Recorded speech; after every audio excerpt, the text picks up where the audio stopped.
नमस्कार साथियों।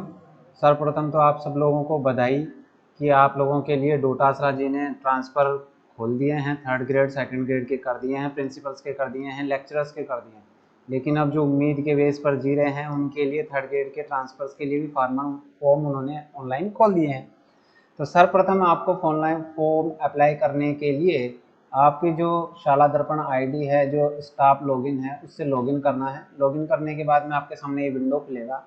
इस विंडो में आपको सबसे पहले आइडेंटिटी वेरिफिकेशन में जाना है और आइडेंटिटी की वेरिफिकेशन करना है।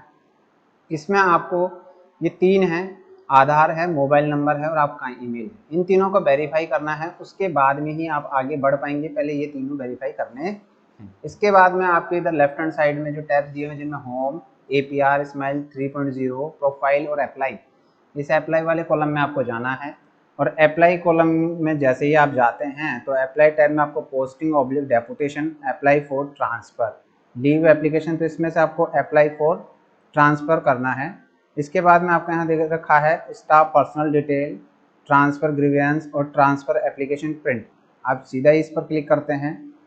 एप्लीकेशन प्रिंट पर तो आपके ये टैब आता है सामने, उसमें लिखा होता है आपके स्थानांतरण के लिए आवेदन नहीं किया गया है, आवेदन करने के लिए कि ओके पर क्लिक करें। तो जैसे ही आप ओके पर क्लिक करते हैं आपके सामने आपका जो 10 भरा हुआ है, प्रपत्र 10, उससे सारा डेटा फैचअप करके ये आपको सामने यहाँ दिखाता है, जिसमें आपका नाम, आपकी एम्प्लॉय आईडी, आपका जो मूल पोस्ट है जिस पर आप कार्यरत हैं वो, आपका जो ऑफिस है या जो कार्यालय है या जो स्कूल है वो दिखाएगा, उसका एनआईसी कोड आपको यहाँ दिखाएगा, आपकी डेट ऑफ बर्थ, वर्तमान में पद पर कार्यग्रहण तिथि अगर जो है वो लिखी हुई आएगी, सेवानिवृत्ति तिथि, और उसके बाद में आपका होम डिस्ट्रिक्ट, ये सब आएंगे। उसके बाद में आपसे पूछा जाएगा कि क्या आपका प्रवीक्षा काल समाप्त हो चुका है, यानी आपका प्रोबेशन कंप्लीट हो चुका है। तो जिनका प्रोबेशन कंप्लीट हो चुका है वो यस करेंगे और जिनका नहीं हुआ है वो नो करेंगे।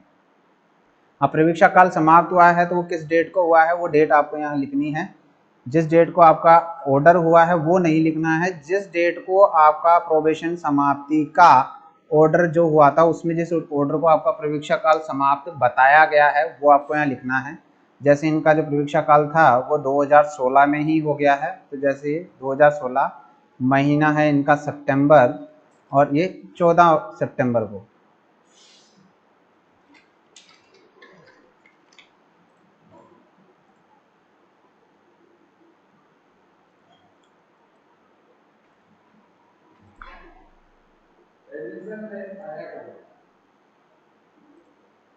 14 सितंबर 2014 को इनका प्रोबेशन कंप्लीट हो चुका है, वो इसमें ये प्रोबेशन की डेट लिखते हैं।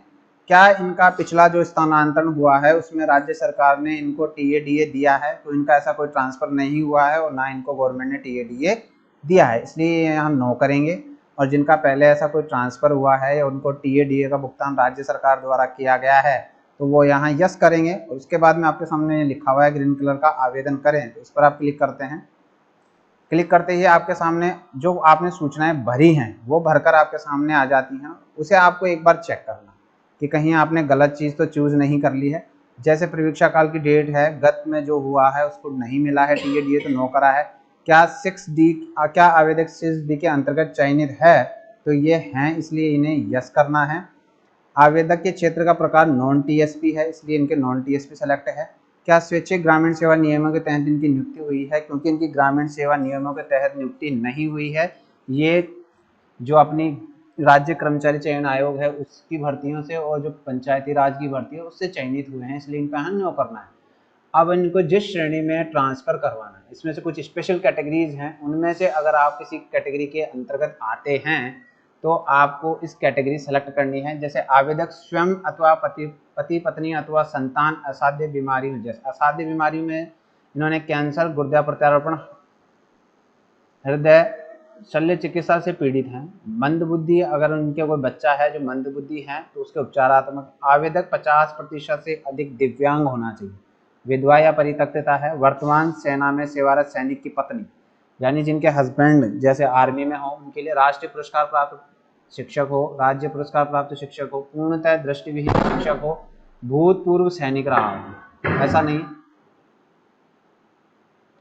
शहीद सैनिक की वीरांगना हो, ऐसा भी नहीं हो, भूतपूर्व सैनिक की पत्नी या पति पत्नी राजकीय सेवा में हो या पति पत्नी सचिवालय सेवा में हो, ये कुछ स्पेशल कंडीशन है।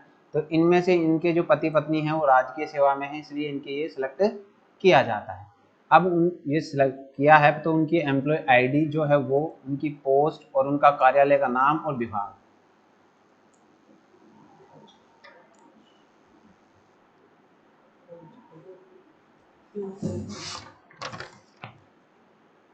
तो इसमें जो आपकी, जैसे अगर किसी के पति राजकीय सेवा में है, पत्नी आवेदन कर रही है तो वो अपने यहाँ पति की आईडी डालेंगे, और अगर पति जिनकी पत्नी राजकीय सेवा में है तो उनके यहाँ पत्नी की आईडी डालना है।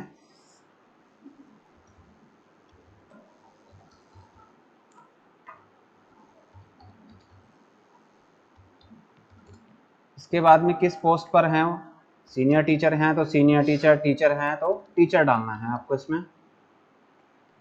कार्यालय का नाम यानी जिस स्कूल में वो हैं तो वो डालना है।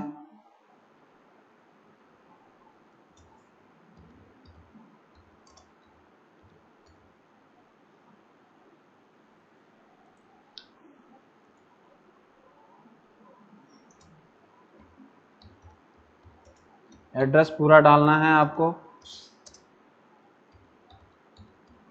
और विभाग का नाम, ये इनका विभाग जो है वो सेकेंडरी एजुकेशन है।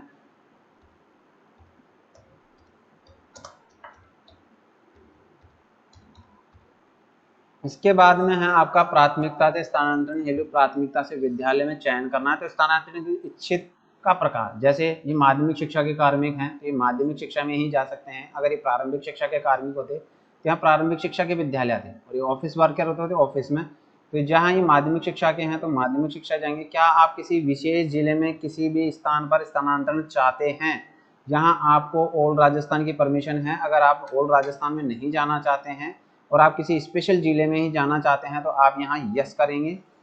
क्या आप, जैसे आ गया है अभी इसमें आपने यस किया है तो यहाँ डिस्ट्रिक्ट का नाम आपसे पूछा जाएगा। नो करते हैं तो आपसे यहाँ किसी डिस्ट्रिक्ट का नाम नहीं पूछा जाएगा।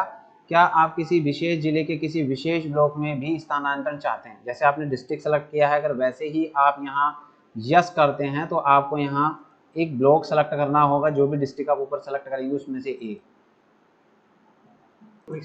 जैसे इन्होंने कोई क्या किसी विशेष जिले के में स्थानांतरण नहीं चाहते हैं इसलिए नहीं लिखेंगे, ये किसी ब्लॉक विशेष में स्थानांतरण भी नहीं चाहते हैं इसलिए यहाँ ये नो करेंगे। अब जैसे इन्हें जिस जिलों की स्थानांतरण की चाहिए, जैसे ये सीकर जाना चाहते हैं तो इन्होंने सीकर डिस्ट्रिक्ट सेलेक्ट किया है। अब यहाँ ये जिस ब्लॉक में जाना चाहते हैं वो, जैसे इन्होंने दूध ब्लॉक में जाना चाहते हैं तो दूध ब्लॉक सेलेक्ट करेंगे। अब पंचायत है तो यहाँ पंचायत में जैसे कोई सी भी एक पंचायत सेलेक्ट कर ली है जिसमें जाना चाहते हैं उसमें। अब यहाँ से इस बिदौली जो इन्होंने पंचायत सेलेक्ट की है उसकी ये कुछ स्कूलें हैं आपके सामने। यहाँ इन स्कूलों में से जिस स्कूल में जाना चाहते हैं, गवर्नमेंट सीनियर सेकेंडरी स्कूल बिदौली है, गवर्नमेंट सीनियर सेकेंडरी स्कूल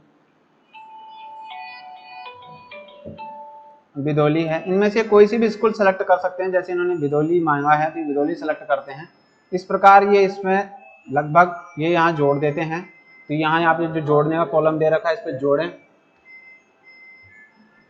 इसके बाद में आप जैसे दूसरा कुछ सेलेक्ट करते हैं तो वो इसमें हो जाता है। और इसके बाद में यहाँ आपको आवेदनकर्ता का स्थानांतरण चाहने के क्रम में कोई विशेष उपलब्धि, यानी जिस विशेष कारण से वो यहाँ आवेदन चाहता है तो उसका यहाँ उल्लेख कर सकता है। जैसे अगर कोई सिंगल चाइल्ड पेरेंट्स है या उसकी जो भी कोई विशेष कंडीशन है वो यहाँ लिखकर वो सबमिट यानी आवेदन करें पर क्लिक कर सकता है। और यहाँ ये लगभग आप 4-5 स्कूल सेलेक्ट कर सकते हैं। जैसे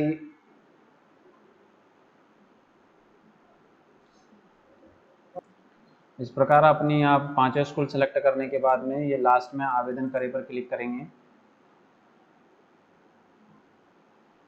और ये आपके सामने कंफर्मेशन पूछता है क्या आपने आवेदन प्रविष्टियां सत्यापित कर ली हैं। समस्त सूचनाओं का आपको एक बार चेक करना है। अगर वो पूरी तरह सही है तो हाँ मैं स्थानांतरण के लिए आवेदन करना चाहता हूँ पर क्लिक करना है।